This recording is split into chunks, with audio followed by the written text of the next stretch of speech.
Jenderal Polisi Dr. Andes Ferdianto Ibrahim PTKK, Ketua Komisi Pemilihan Umum Republik Indonesia, Bapak Muhammad Asifuddin Republik Indonesia, dalam hal ini senantiasa diberikan dan telah rapat koordinasi kesiapan penyelenggaraan pilkada serentak Jawa.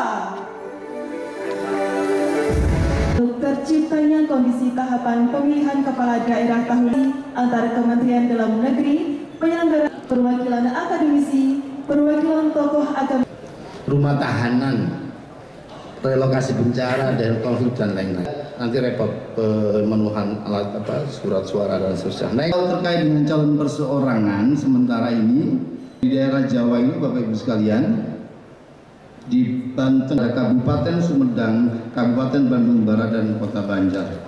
Telah disampaikan bagaimana kaitan dengan putusan mahkamah.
Rumah tahanan, relokasi bencana dan konflik, nanti repot pemenuhan alat surat suara dan seterusnya. Nah, kalau terkait dengan calon perseorangan sementara ini, Bapak Ibu, ini ada putusan Mahkamah Konstitusi sama dengan mungkin pemilu pilkada ini sukses tanpa dukungan Bapak Ibu. Belum terkait balik kan dari balik DPR kan komentar saya juga belum mengikuti kan tadi sebenarnya. Itu nanti dari PKPU-nya bisa ke MK apa yang saya belum bisa komentar kalau itu ya, karena itu di luar dari apa yang menjadi tugas kita ya. Gitu ya. Oke. Mas, oke, untuk itu belum bisa komentar.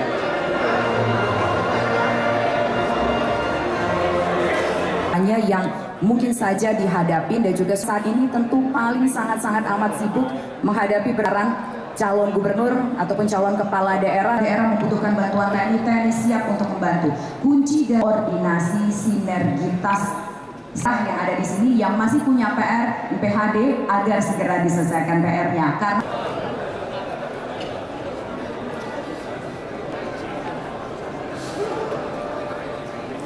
tahun 2024 ini merupakan rapor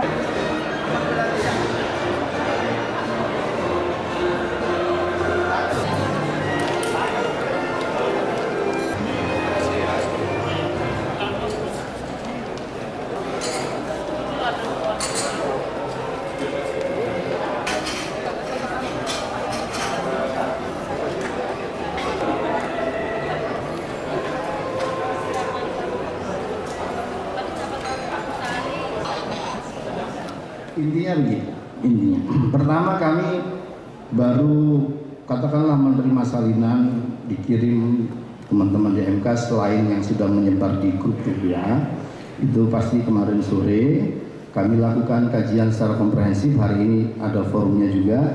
Hari ini juga kami kemudian melakukan langkah yang kedua. Langkah kedua itu melakukan upaya adaptasi perubahan atas norma tersebut.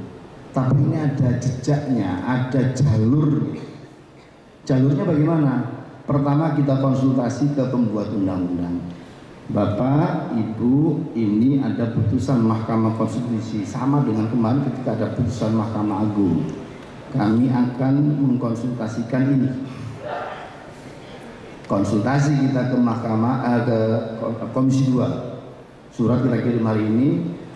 Kemudian kedua, setelah ini kan baru kemudian adanya harmonisasi terkait PKPU kita yang sudah ada, PKPU 8 itu. Materi-materi yang katakanlah akan diubah. Dulu ingat waktu pendaftaran capres kan situasinya reses, kita nggak bisa konsultasi, langsung kita lompat ke harmonisasi, nggak bisa diharmonkan. Kamu ke konsultasi dulu Komisi 2. Jalur itu yang kita pakai. Yang ingin saya sampaikan ke Bapak Ibu sekalian, tidak ada yang beda yang kita akan tempuh jalurnya. Pertama bersurat, kedua juga menempuh jalur konsultasi, harmonisasi, baru kemudian yang menyampaikan itu kan dikonsultasi, draft usulan perbaikan, perubahan akan kami sampaikan. Dinamikanya di situ. Dan itulah langkah yang juga sebenarnya kita lakukan dulu.